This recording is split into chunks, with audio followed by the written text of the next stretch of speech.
Hello everyone and welcome back to my channel. I hope you're all well. So yesterday, comic book lovers got the news that they've all been waiting for, which is that the Disney and Fox merger has been officially complete. It's official. All of the Fox characters are now part of the Disney Marvel Cinematic Universe, which is just, absolutely epic. Years and years and years ago, this day just seemed like it would never happen. It seemed like, all of the Marvel properties would be with different companies, but now the majority of them are now under the Marvel Cinematic Universe, which is just absolutely epic. So I just cannot wait to see what the future of the Marvel Cinematic Universe is going to look like now with all the Fox properties under the Disney umbrella. So this is just a monumental time for comic book lovers, comic book movie lovers. So yeah, I just literally can't wait to see what's going to happen in the future with the Marvel Cinematic Universe properties all under the House of Mouse now. So let's talk about 3 of the properties that are under the Fox umbrella. So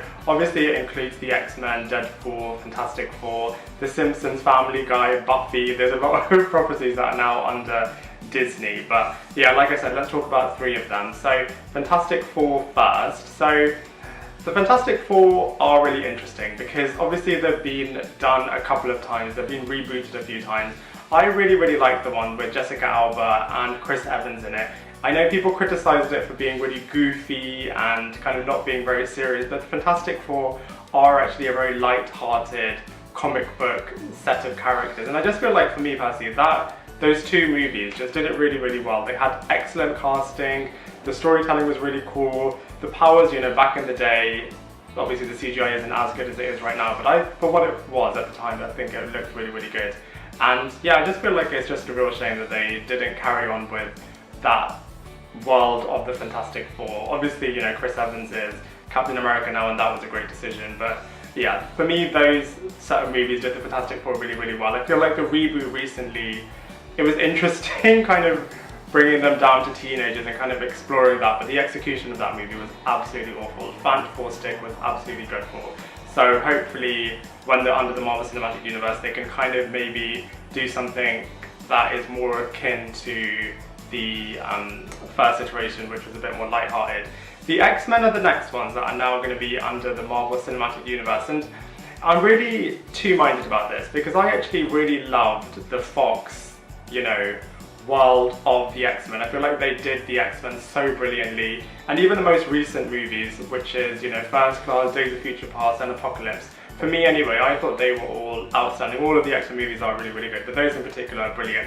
For me, Days of Future Past is probably my favourite movie ever. I just thought that it was just such a well-crafted, amazing character-driven, amazing powers, just everything about that movie was just awesome. So I'm a bit too-minded about what it's going to be like when they're all under Marvel. They'll probably reboot them, which is, I don't know how to feel about that because it was just so brilliantly done. But I know what Marvel are like. They like to have their own stamp and their own direction and stuff. And you'll see my Spider-Man Homecoming review shortly, but they purposefully made sure that, Spider-Man Homecoming, as an example, definitely had their stamp on it.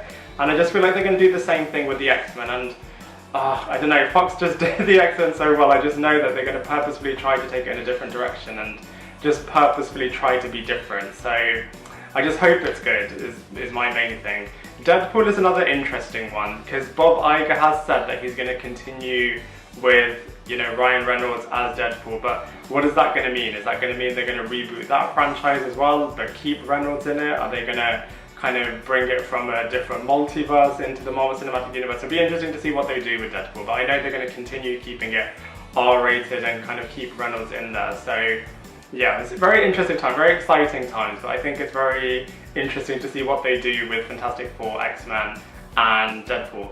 And I also think it's just a real shame that, obviously we don't know for sure what's going to happen in Endgame, but I just think it's a real shame that Iron Man, Captain America and most likely Thor, I mean Thor's an interesting one, isn't it, because they're going to do the Loki TV series, so is Thor going to stay, is Thor going to go, we don't know yet, but I just think it's a real shame that if Captain America and Iron Man do leave the Marvel Cinematic Universe, then it's just a real shame because now they're going to have, Wolverine, Reed Richards, Doctor Doom, epic characters that just would have been so phenomenal with, Robert Downey Jr. and Chris Evans as Iron Man and Captain America. So yeah, it's just going to be, timing could have been better if it was a couple of years ago, but you know, still interesting. I'm a bit apprehensive to see what they do when they're all under the MCU, but you know, I'm sure it'll be brilliant. But I'd love to hear what you think, so please let me know in the comment section below. Otherwise, I look forward to seeing you in my next video.